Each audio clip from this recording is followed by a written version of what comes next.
Hello, everyone. Welcome back to Stay True to You. I'm super stoked because today I have a guest and a new friend that's coming on the podcast. Her name is Reshika Balayan, and she's here with me today. We're going to talk about all things dance and inner work.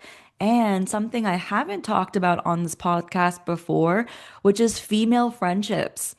And Rishika is actually a new friend of mine, so it's going to be really cool to Yeah. dive into this conversation. So, welcome, Rishika. Thank you so much for having me. And hi, everyone. This is so exciting. This is what I was telling Karishma before we started that this is my first podcast. So thanks for being my first. I'm so excited. Yeah, absolutely. I'm so stoked because actually, I call my brother our matchmaker. You know my brother, and through that connection, he introduced us. And I was just talking to him before this recording, and I was like, oh gosh, like I'm so grateful you introduced me to Rishika. She's like this awesome friend that I have Oh. now. And when we talk, we just like chat for like an hour straight about anything and everything.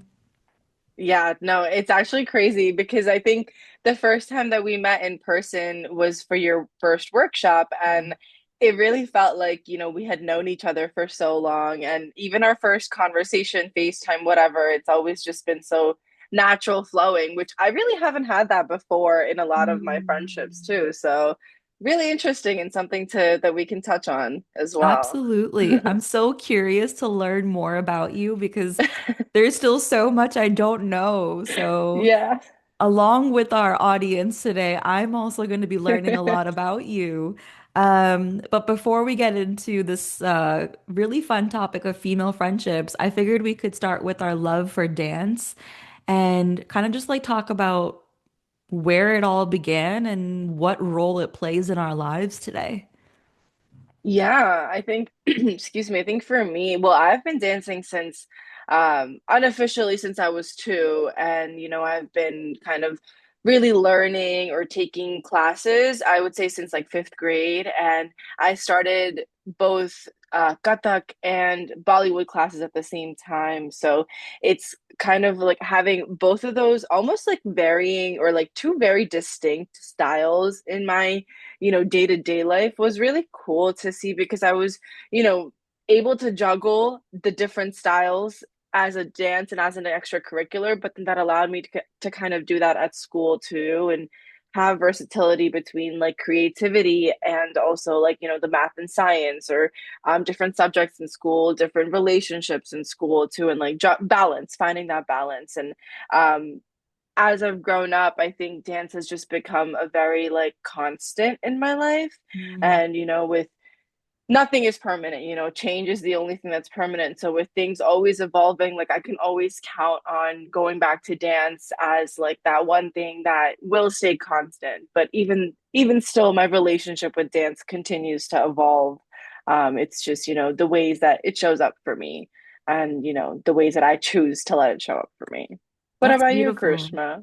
I had no idea that you did Kathak as well. That's so cool because Yeah. I also dabbled in Kathak in my high school Oh years, my going gosh. into college, and I actually traveled to India with my dance troupe and performed all over India and did like Wow. Kathak performances Oh back my in the gosh. day. So That's yeah, so cool. yeah. Wait, where did you go? We went to Delhi. We went to Kolkata, not Hyderabad, sorry, Kolkata. And those were the two main locations that we traveled to, but like went to Oh, different areas. We also went to Rabindranath Tagore's like uh house and wow. got to like explore the history and learn about it. It was beautiful because it was a group of us eight girls that were like Oh my in their God. teens or like early Yeah. 20s traveling with our guru and let's just say Wow. it really taught me a lot about female friendships. Who was your guru? Malvika Gua? Oh, I don't think I've heard of her. What Gharana are you from? Do you know? I have no idea. Okay, then we're getting a little too technical. I got my bachelor's degree in Kathak. as I was graduating high Wow. school. So I kind of honestly like I've stopped going to like traditional Kathak classes ever since then, but definitely something that I want to go back into and find that discipline again. You know, I was jamming to music last night and Yeah. like so before this recording, guys, I told Reshika very transparently that like I'm not really doing so well, like I'm in a mood. And so last night to like uplift my mood, I was listening to music on YouTube and one thing led to the next. And I found like this playlist of Indian classical Bollywood songs. Yes. Have you heard of it? I've heard of like the Western version. Like I've heard Okay. Dandelions as an Indian classical version. Mm. I've heard like, Night Changes by One Direction. But Yeah. I've also heard some Bollywood, like very popular Bollywood songs. How was it? I was in a different world and like I just like was laying in bed and just jamming to music and visualizing myself doing Kathak spins. And it just brought so much joy. And it was like, I didn't realize for 2 hours, I just had my AirPods in. I was jamming to music from like Indian classical to 2000s Bollywood music. And I was like, just like bopping my head and like really having a good time. And I went to bed feeling lighter.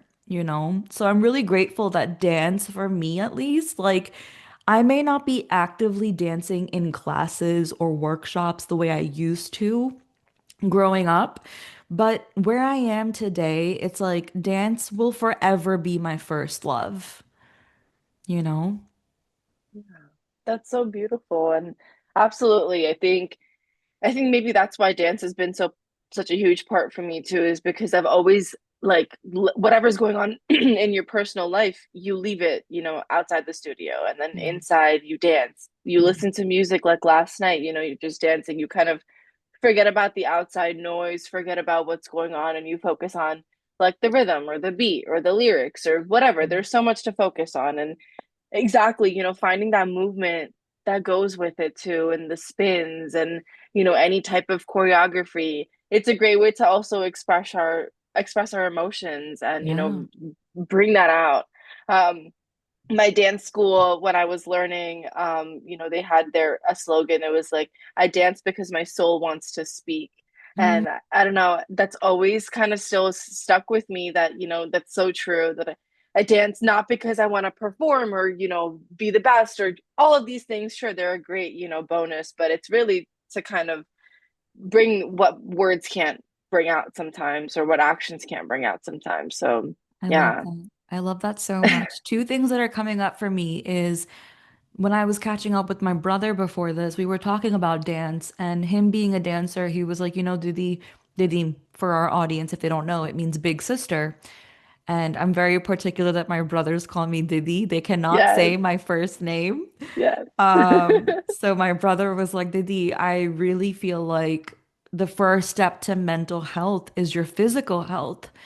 And luckily for us, we've had dance play a really big part in our journeys. I have two brothers, and the three of us, we're very different people. We don't even look alike. You'd never guess that we're related.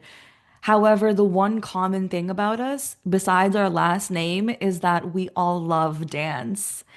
And it's brought us so much joy. And I'll never forget when this might be a little heavy, which we said we weren't gonna get, but hey, let's be real. I like conversations that go deep. When my dad passed away, I will never forget how the three of us turned to dance to really cope with the grief. And my mom asked us, do you guys want to go to a therapist, like to get support with bereavement? And we were like, not really too open to therapy at that time. I think we knew less about it. But our therapy was dance, Mhm. and dance can do wonders for your mental health and how you're talking about your emotions being expressed. Like, I wish people could see the love that you and I have for dance. And we'll touch on that later, how they'll get to experience it with us. Um, Yes. But yeah, it's beautiful how we can connect on this. No, absolutely. And it's great that, even with that movement aspect, you mentioned that, it was kind of your way of dealing with that grief. And right now, you're not actively dancing. What are some things that you're doing, to maybe, process or go through your emotions that might be different from dance or movement specifically? Yeah, that's a good question. So for me, the number one thing is writing. Putting pen to paper brings me so much catharsis. Journaling, I mean, like I'm looking at my shelves right now. I have one whole shelf of journals, and I have about like 10 to 12 journals that are completed Wow. over the years. And journaling has brought so much clarity in my life. I feel like I am more self-aware because of it. And I'm very particular. I love my gel pens, like the black gel pens that I get from Yes, Amazon. So, I yep, have, yes. yep. I was just restocking my pens and like filling them in with Yeah, wow. the ink. And like just I started a new journal yesterday because I just completed one this week. Oh, awesome. And it felt like a new beginning. You know, it's like when you get a haircut for the first time, or you just get a haircut after a long time, and you're like, Yeah. okay, a change is coming, Yes. So starting Yes. this new journal yesterday, I'm not gonna lie, I am so pumped. And I had this idea come through about how I want to spend more time with myself this year. Hmm. And I want to take myself out on solo dates in the tri-state area. May that be Nice. where I live, which is Philadelphia, or checking out like parks and Hmm. waterfalls in New Jersey, or going for a day trip to New York City. Like I just want to hang out with myself and be comfortable in my solitude. Hmm. So I had an idea that I'm just like telling you for the first time. Oh my I'm gosh. gonna make a bucket list. Yay. And my word of the year is fun. Okay. So I was talking to my therapist yesterday and I was like, I don't know why, but like I struggle to have fun because I'm such a serious person. And Yeah. she was like, okay, that's something to recognize. Where can you start? And I was like, I can start in my studio at home. We have like mirrors up in our studio Hmm. downstairs. Awesome. That way I can like see my dance moves and my yoga poses. Mm. And I was like, I can see myself dancing in the studio. And she was like, Karishma, that's a great place to start. Even if it's just 5 minutes, just do it. Hmm. So that's how I go about, things outside of movement. I Wow. journal and I want to take myself out on dates. May it be like there's a pottery studio walking distance from my Oh, house, wow. Oh and my I gosh. haven't gone inside yet. What am I waiting Oh. for? You Let's know? go. You gotta go. Yeah, Oh my gosh, that's so exciting. Yeah, you live in Philly. You literally live like walkable distance from so many of these cool opportunities. I think you definitely, this is a really good idea to, start this bucket list. And, yeah, I'm honestly, I think you'd be surprised by how much you can check off at, like with how much you do because it's just going to start coming naturally to you after you absolutely. practice for a little bit. Maybe it starts with 5 minutes, but I think the more you do it, the more it becomes just part of your daily practice or your weekly practice. So, yeah. Absolutely. I'm curious, what do you do outside of dance for like inner work and just being your own friend? Yeah, well, so I actually practice yoga as well, and Mhm. that's where I'm a student, not necessarily a teacher, because I'm also a dance teacher, and that takes up most of my time. So rather than, dancing for fun, it's obviously turned into a profession almost. And so being a yoga student has been really helpful, and just learning different things and not only learning like the poses of yoga, but also the theory behind it, the mythology, or like, all of the aspects that we don't really learn about when we go to a yoga class. So I actually started doing like my online yoga teacher training, and they force us to journal and read, excerpts, and basically it's like we're back in school again. So I've actually also restarted journaling this year in 2026. And I I literally had my journal pulled out. I don't know where I put it, but there was something that I wanted to mention today. But oh, we were doing affirmations. We were just creating our own affirmations in our journal, and it's been kind of like very cool to see how manifestation and daily affirmations really work out. So, I love it when your own practices actually work. So it's like, Yes. oh, okay, so I'm preaching the right thing. All right, I'm Yeah. not a crazy woman. Yeah. So it's awesome when, this new era of like becoming a student again has been helpful for me.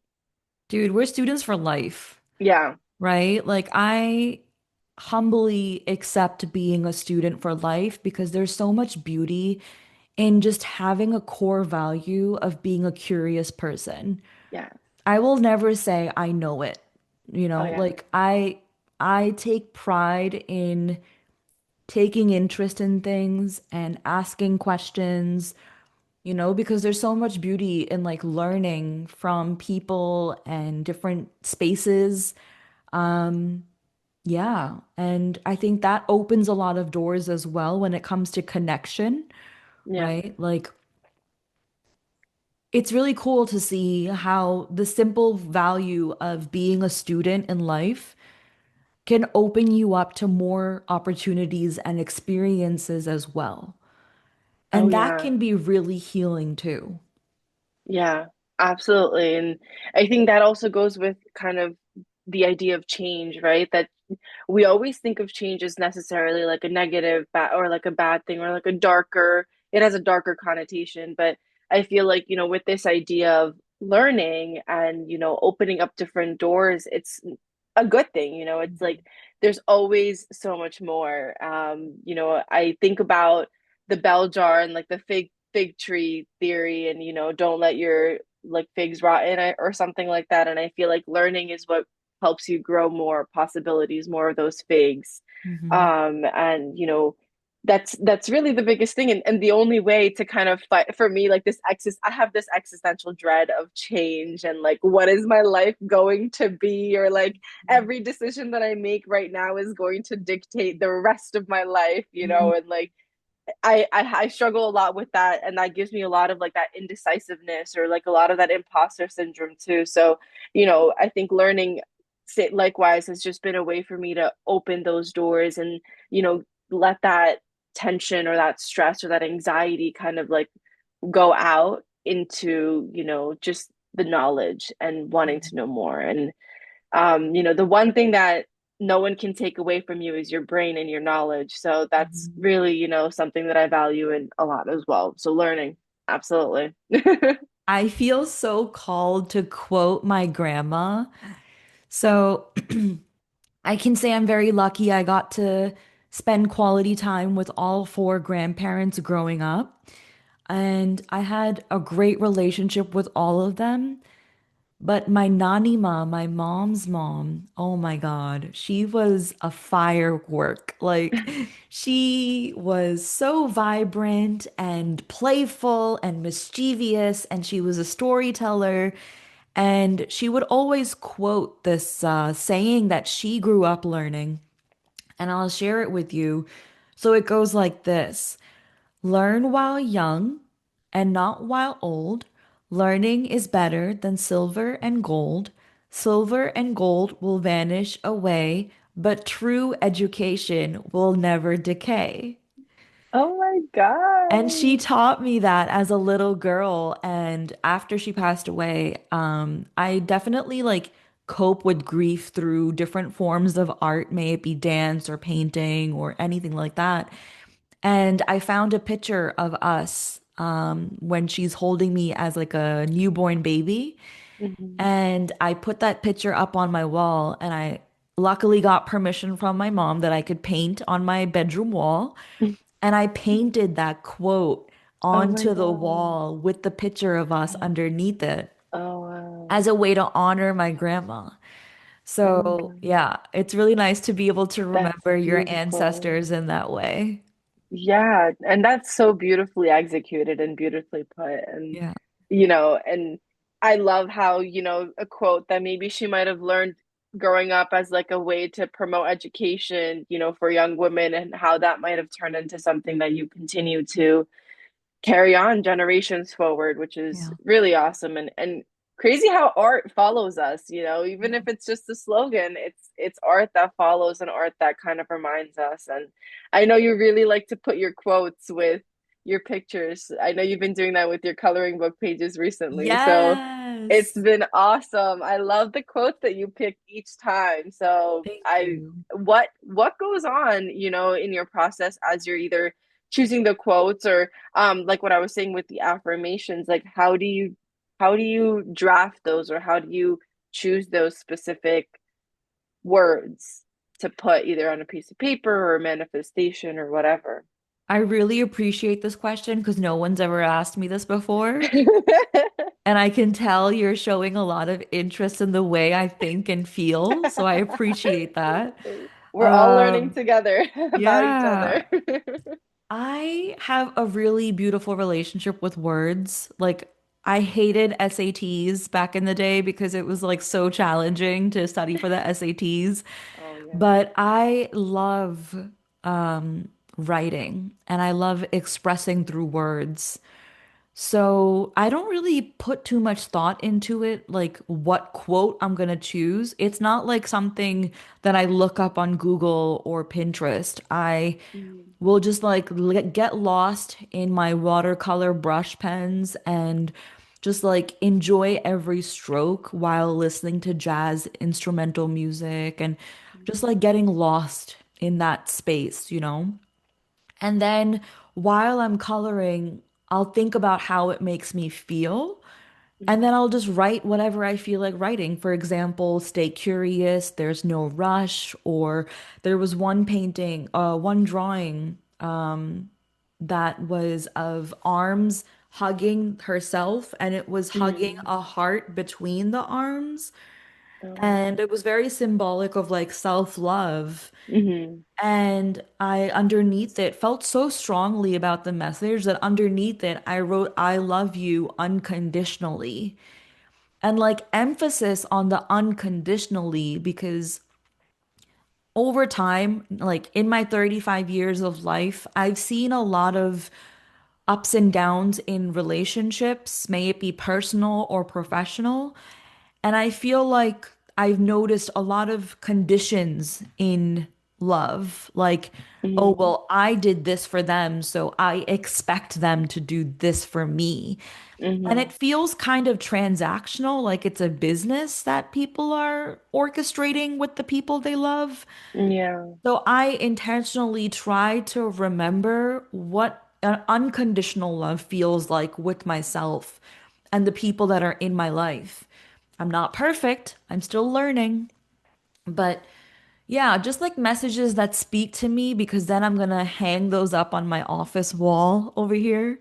yeah. I have a space where I'm just gonna hang up all of my coloring pieces Yes. and just like have those messages up for me to remember.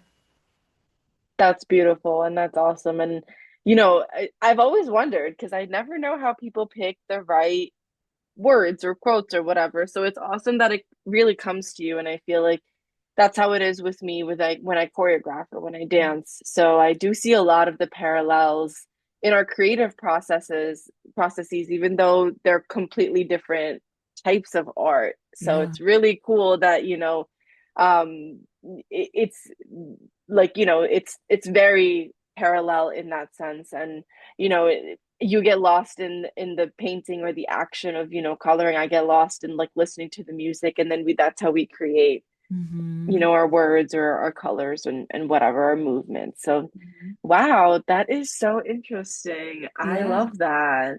Oh Yeah. my gosh. So I And am itching. Sorry, go ahead. You oh, were gonna no, say no, no. something. No, I was just gonna ask another one. Like with that, when you journal, how do you choose your prompts, or how do you Mm. prompt yourself as you're again sitting with your thoughts? Yeah. So when I used to journal, like back in middle school, I was an angry little girl. I would vent about my crushes. I would vent about my parents and how they didn't let me go to that sleepover. Like, I was an angry little girl. And when I read back those like entries, oh my God, I was like full of rage, you know? Oh Definitely the yeah. hormones talking. Oh yeah. Uh, but yeah, over time, I built a relationship with the universe. And I think I realized that like there's so much power in gratitude and just being appreciative for Mm, what is in my life and what I want to create or manifest in my mm, life as if I already have it. mm. So at first I would literally write like, "Hey universe, how are you?" You know, like I would have a conversation Yes. with the universe. Yes. But then I shifted from that to just like kind of just releasing. Like it was a space Mm, during my recovery from my hospitalizations, what is it, 4 or 5 years ago now, mm, where I would just put pen to paper because I did not know who to talk to about what I was going through at that time. mm, mm, And so my journal was a safe space for me to just dump it all out with no inhibitions, no judgment, and just say what's on my heart. And then mm, my intuition played a really big part in the journey as well. And it became intuitive journaling, where mm. you actually experienced this at my launch Yes. celebration for How Are You Really, my wellness events company. And it was really cool to be able to witness that I can connect with my intuition and receive wisdom, guidance, and awareness. Mm, And like I would literally write on behalf of the intuition, on the behalf of my intuition, mm, as if she's talking to me mm, directly. So I would write my name, Karishma, you are dot dot dot dot dot, dot, mm, right? And I would just like have that dialogue with my intuition. And it's kind of like the pen would just flow. And it wasn't like mm, I was talking to myself, it was my intuition talking to me. mm, And that was really powerful because it felt like I was tapping into my inner voice and really getting to know what my truth is.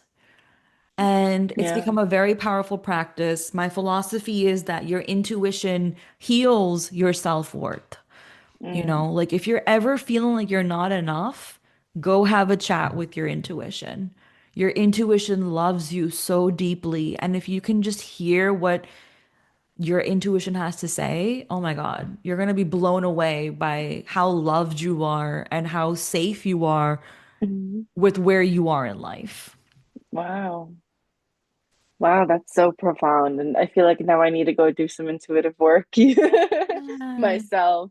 That's awesome. Wow. So, anyways, you were saying, I feel like I Yeah. cut you off No, too. no, no, you're good. You're good. I appreciate your questions.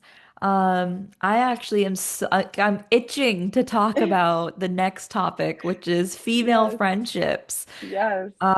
Especially because you're a new friend in my life, and I genuinely am enjoying how our journey is unfolding, and it doesn't feel like forced or performative in any way. And I'm just curious, like, it was so easy for me to form a friendship with you. It felt Hmm. natural, you Hmm. know? And I'm curious, like, what's your experience been like with female friendships over the years? And, like, has there been some form of evolution with your journey? Hmm. Yeah, no, and that's an awesome question. And definitely something that I haven't really thought well, I have thought about, but not too deeply, but absolutely likewise, I think I mentioned this earlier too. I think, becoming friends with you was so natural and so easy. And that's not been the case with, I would say, like any of my other friendships that I've had, and a lot of that I've realized has been, growing up in like middle school or elementary school, middle school, I was always moving. So I moved from India to California to King of Prussia to Plainsboro, New Jersey to South Brunswick, New Jersey. And then I went to a different high school for my freshman year. And then I moved back to South Brunswick High School. So it was just a lot of craziness and a lot of chaos. And I think like somewhere along those lines, I just kind of stopped trying to make like best friends per se. I would just, create those friendships, based on like what out of necessity, I feel like in high school too, we have a lot of our friendships because, oh, they're in the same class as us, or they have the same locker right next to us, or whatever. So it was a lot of convenience rather than actual true effort. And I think after COVID, I really, that's when my depression really hit a low, or during COVID.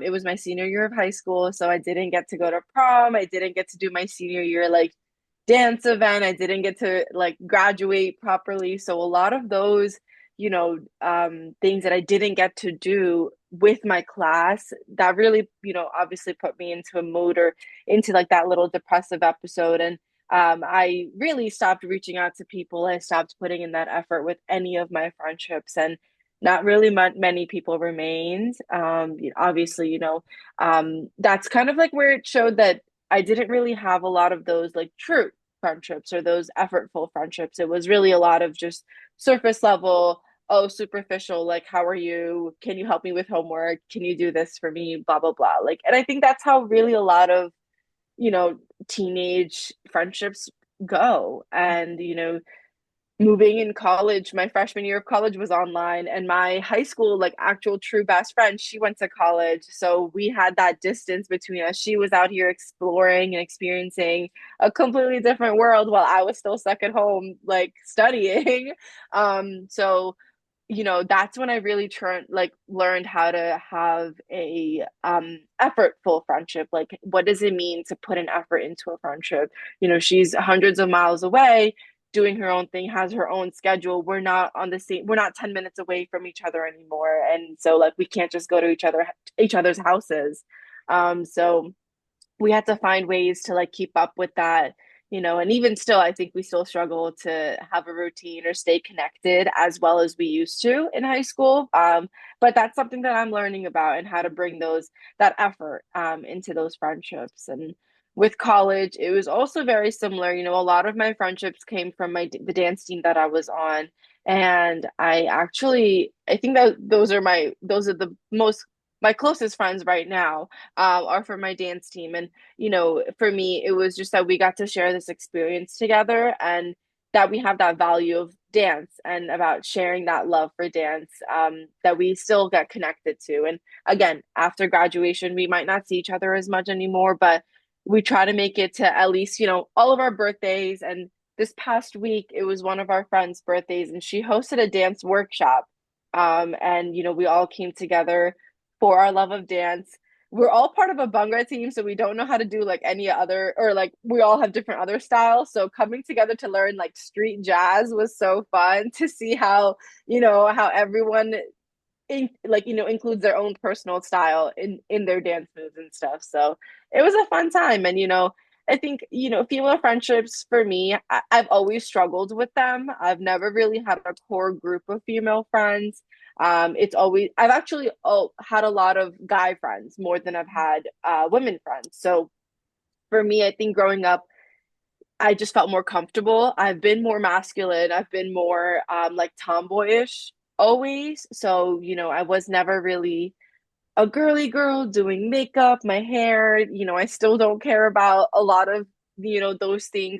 I still like to get ready, but not in the sense where I need to do makeup every single day, or I can't function, or, things like that. So, and in middle school and high school, there was a lot of that. So, I don't know. I just tended to go naturally towards like the athletes, the boys, the more physically active people, things that people like to do rather than, how they look. And so, now I'm trying to again get back into that feminine energy, and tapping into that. The best way to do that is with your female friendship, so putting in that effort, in those spaces. Wow, that was a Wow. lot. No, but it's so cool because I learned a lot about you just now. The fact that you also have moved a lot. I mean, I also didn't know that you said you lived in India? I was born in India. Okay. Yeah. And I Okay. How I long were was you there before you moved here? So I was born in Delhi and then I moved to Jaipur for like a year and a half. And then I did like my schooling or my until second grade in Bangalore. And then I moved to California, but then I had to redo my second grade there because I was like a year ahead in India. So I think I was 4 days before my seventh birthday is when we moved. Wow, I'm laughing because you and I have such similar childhoods. Like, my parents were very adventurous and honestly, maybe a little too impulsive. Like, planting roots was just not a thing for us Yeah, growing up. Like, we were just jumping from one town to the next to yeah. back to India. Like, I've lived in India when I was in first grade and then when I was in eighth grade. And Wow. I too have repeated a grade. I repeated eighth grade. So I would joke, like, I have the longest history of being in school. Like, I'm tired of being a student. So yeah, like, India is a very special place close to my heart. Haven't been since 2020 actually. So it's been Oh 6 years my now God. since I've been. And that's a choice that I've made because I think I went to India so much growing up over the years that Mm, I'm in a stage now where I'm like, you know what? I kind of want to explore other parts of the world and not just see the same things when I go to India, even though hmm it's just so nostalgic to go back home, hmm you know? hmm But yeah, like I totally understand what you mean when like you're jumping from one school to the next. I mean, your friend circle is constantly evolving. So what roots are you really going to be able to plant? And like, yeah, back then we could be pen pals and stuff like that, but like after a while, life takes over, you know? hmm But I love that you emphasized on effort hmm because I think in a world where we're just so busy and like grinding away with our lifestyles, I think somewhere along the way we forget about the fact that we have to put in effort to have the kind of friendships that we want in our lives, you know? hmm Like Yeah, if it's just a text and saying, "Hey, I'm thinking of you. How are you?" Or casually FaceTiming your friend and being like, hey, like, I'm just having a cup of chai and I felt like seeing your face, you know? yeah. Anything. It goes a long way. And it's not something that I see a lot in my friendships. Also, the stage of life that I'm at is that a lot of my friends are new parents and Yeah. they're really busy bringing up their kids, you know? Oh my It's gosh, it's yeah. very demanding to be a new parent and have a full-time job and be married and everything else on top of it. So I empathize, but also because I have chosen a different path where I'm actually child-free by choice. And so my husband and I, we've had countless conversations about like kids. Do we want them? Do we not want them? And so, yeah, like I definitely appreciate the female friendships that I have, but also I appreciate the friendships I have with my husband and brothers as well, because hmm they fill my cup in ways that I don't think I can take for granted, you know? hmm But since we are talking about female friendships, I was thinking about it on my walk this morning with my puppy, how it's like a delicate dance, you know? I've experienced so many ups and Yes. downs in my female Yes. friendships, and I'm going through a season right now. I posted it on my Instagram story yesterday, actually. I'm going through a stage in my life, and I posted it on my Instagram stories where I heard on a podcast interview with Mel Robbins, and the quote was, "If it's not kind, I don't want it." And that really resonated with me Mm, because one of my core values is kindness. And I think I'm realizing that sometimes I'm just a little too nice. And mm, there's a distinction between being nice and being kind. You can still be kind, but still have boundaries in your friendships and in your relationships. hmm And I'm now like reassessing the people in my life. and discerning how much access I'm willing to give people to me and my life because I've worked Hmm. damn hard to be where I am today, you know? Hmm. And I will never stop pouring into my female friendships, but it's also very clear to me which ones are actually putting in effort and reciprocating and which Yeah. ones are just completely MIA. Yeah. And I refuse to chase. Oh yeah. That's one thing I refuse to do. But also, I'm very blessed to say that I have some female friendships that have lasted 20 plus years, Wow. and I feel so grateful that I have that community. And I've also formed female friendships with three of my sister-in-laws. Oh, that's awesome. Yeah, two of them being my brother's partners, and Yeah. then the other sister-in-law being my husband's sister. And Oh, we FaceTime each other, we do each other's makeup, we laugh at each other, like we yeah. play games, we drink, like we have great times together. Yeah. And I'm really grateful for my sister-in-laws and the female friendships I've formed with family. Hmm.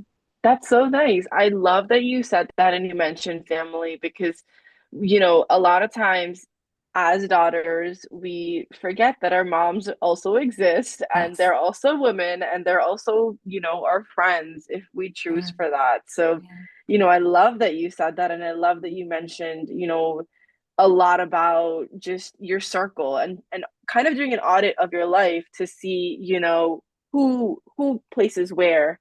um I forgot who mentioned this to me, but it was like, I think it might have been my therapist or I might have seen this online somewhere, but it was like, doing an audit of your life. It's like you're at the center circle and then surrounding you like is your inner circle. So your closest people. And then outside of that are like your friends that, maybe you don't really say too much, but they still have access to certain parts of your life. And then outside of that are like your acquaintances. And then, it just gets bigger and bigger by the level of connection. And that was a really really cool way to kind of look at things, is that you know we might have people and like people might have a certain purpose in our lives, or we might have a certain relationship with them, and it doesn't necessarily always have to be they're my bestie or they're like my best friend. They can stay at like arm's length and they can have that relationship with you in different ways. Not everyone gets access to 100% of you. Yeah. And same thing with family. I love that you mentioned like your sister-in-laws and you mentioned like just creating those relationships with your family. And I think for me, I unfortunately don't have any sisters. I'm so upset about that. But I've been trying to kind of form a little bit of a better friendship with my mom. Yeah. And trying keyword to have those moments where we can laugh together and we can kind of do each other's hair, do each other's makeup, have a fun time, and bring that healing moment not only for myself but for her too. I love that you mentioned your mom. I can relate. I also have a wonderful relationship with my mom. Sometimes it can be a lot. Love her to death, but sometimes it can be like, oh my God, this is a lot. Are you familiar with the Bollywood actress Kiran Kher? Oh yeah. So I Yes. call my mom Kiran Kher Oh my God. because she is such a Punjabi mom Oh my and God. she's the best. Like she showers us with so much love, constantly feeding us. And actually, speaking of mom, even my mother-in-law, it was an idea that I had for a gift I wanted to give her for the holidays. Um, I printed out a picture of us from my brother's wedding and framed it. And at the bottom, I wrote in Hindi, I wrote Sahelis, which for Oh. our audience, if they don't know what that means in Hindi, it means girlfriends. And so when my father-in-law saw it, he was like, "You're talking to your mother-in-law about her being your girlfriend, like your Saheli?" Oh, that's a compliment. Like if I can say my Yeah. mother-in-law is my girlfriend, Oh that's a yeah. win. And I'm gonna Oh take yeah. it because I worked hard to form that relationship with my mother-in-law. Yes. So it's beautiful how you can form female friendships with women from all kinds of backgrounds and ages. And, it doesn't have to be limited to a certain type of person in your life. Like you can expand your horizons and your circle. Like my mom's friends, my aunties are also my friends. Mm, Like I'm going to my aunt's place in February for a cup of chai because I want nice. to. And my one of my aunts reached out to me and she was like, "Hey, I want to come see you and have a fun day in Philly." These are my mom's friends and they're my That's friends, awesome. you Nice. know? I love it. Yeah. That's awesome. Oh my gosh. And there was something that you mentioned that I wanted to touch on, but it slipped my mind. But anyways, All good. that's it's awesome that you can create that relationship, even with people like you said that are different ages. Like even us, we're what, like 10 years, 11 years apart. Please don't And remind me. no, no, no, but but it doesn't I feel that forget way. that we have this kind Exactly. of age gap because when you were Yeah. like, yeah, I was in senior year of high school during the pandemic. I'm like, dude, I was getting married. Like, what? That's That's okay. But it's crazy. it's also crazy that we're in two different stages of our lives, but we're Yeah. still able to find connection and still able to, use our values and use those things that we connect on and, expand that. So Yeah. it's a good thing. It's great. And Yeah. as you said, it's not limited to any age or it's not limited at what age you choose to make those friends too. Like you could be 60, like my mom's out here always just she's a social butterfly. She's always, making new friends, getting new people's phone numbers and everything. So sometimes I feel that our parents are more social than us. Yes. So I love that though. And I love that, it's that your girlhood never changes and girlhood never really goes anywhere unless you choose for it to. So, Yeah. should you choose to want it, it's always there. Yeah, absolutely. And I do want to touch on one more thing before we introduce something exciting to our audience. Yes. There's seasons to female friendships. Oh, yes. Every relationship has a season, and the more we can accept that and recognize that no one person is meant to fulfill all of your needs, wants, and desires. Mm-hmm. Diversify, right? Like, Mm-hmm. if you know one friend is more of a comedian, like, remember that trait of theirs. Or if one Mm-hmm. friend is more emotional and in touch with talking about feelings, Mm-hmm. remember that? So Mm-hmm. I think not projecting your expectations on your loved ones is also a great way to stay sane and stay detached Yeah. and still have thriving female friendships. Yeah. That's beautiful you said that because I see myself expecting a lot. I know some of my friends, they're not good texters, but I Yeah. expect them to respond like, so certain things I definitely Yeah. see and it's all about kind of taking the story away. We tend to be like, oh my gosh, they hate me, they don't want to talk to me or this and that. We always just put the story behind whatever might be going on, but taking that story away is so helpful that okay, try something else or remember, okay, they're not good at texting, maybe I'll call them next time, maybe I'll schedule a meetup with them next time. So kind of not only meeting people where they're at but also understanding what they can provide and not really choosing or like trying to pull more out than what their capacity is. Absolutely. And I don't blame you. When you mentioned the texting, I was like, oh my God, yes. We're living in a day and age where people just ghost you, Yeah. not always intentionally, but just because life is lifing. Yeah. And I'm like, hello, like, where are you? Are you alive? Like, is everything okay? Yeah. But like, the relationship is fine. They don't have Yeah. anything against you, but they're just preoccupied. Yeah. So it's a definitely something that I'm learning to accept and not get pissed about Yeah, because I too am like, hello, I texted you like 3 days ago. Why is it taking you so long to be reciprocating, you know? yeah.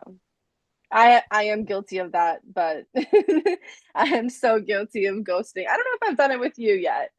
You Um, definitely take days, but it's not in a way where I'm like, oh my God, because I know you're gonna get back to me. yeah, There's yeah. some friends who I don't even hear from, and I'm like, Oh, yeah. hello.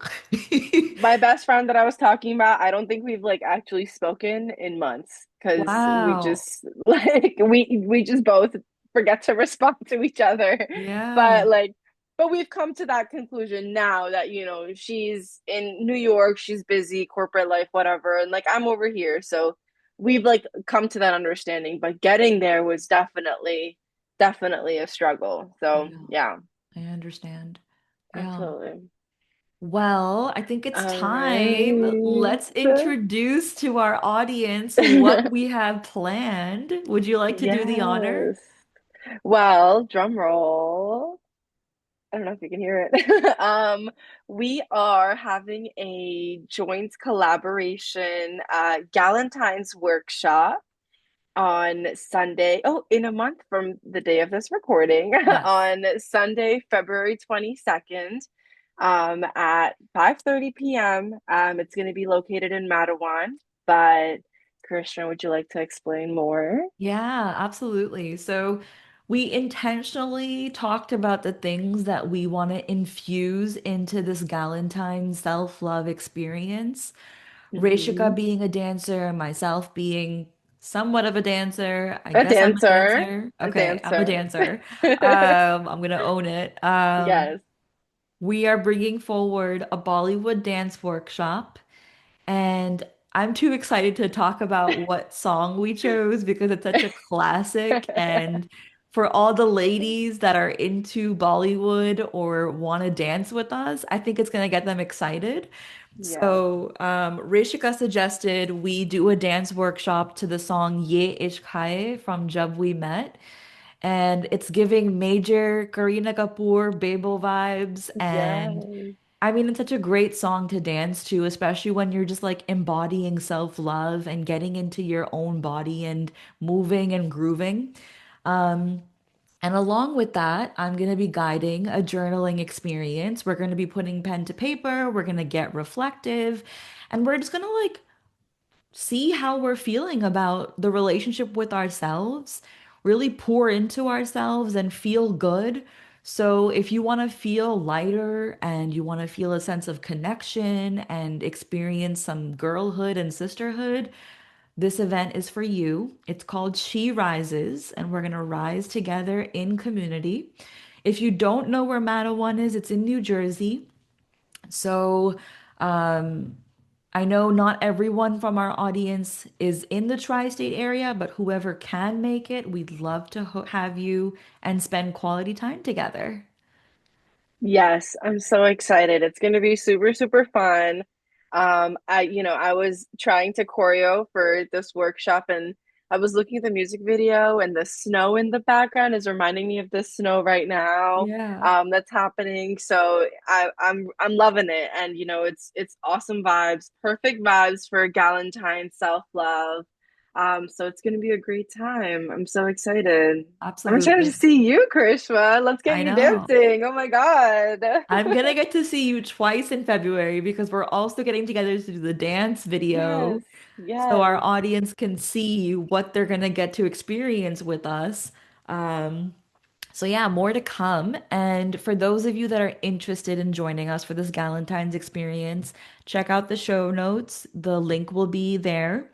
And if you don't have access to that for whatever reason, check us out on Instagram. Reshika's page, I will link in the show notes, my page, so you can check out the link in bio and you can purchase your tickets. Yay. Oh my Awesome. God. Well, Rishika, thank you so much. I feel so good after having this heart to heart with you. I knew it was going to be a good time, but honestly, the different aspects that we covered, I enjoyed it so much. Yes, likewise. And thank you so much for having me. This was so much fun. And I would love to do it again and see you soon. Yes, round two will definitely happen. Yes. Oh my Awesome. gosh.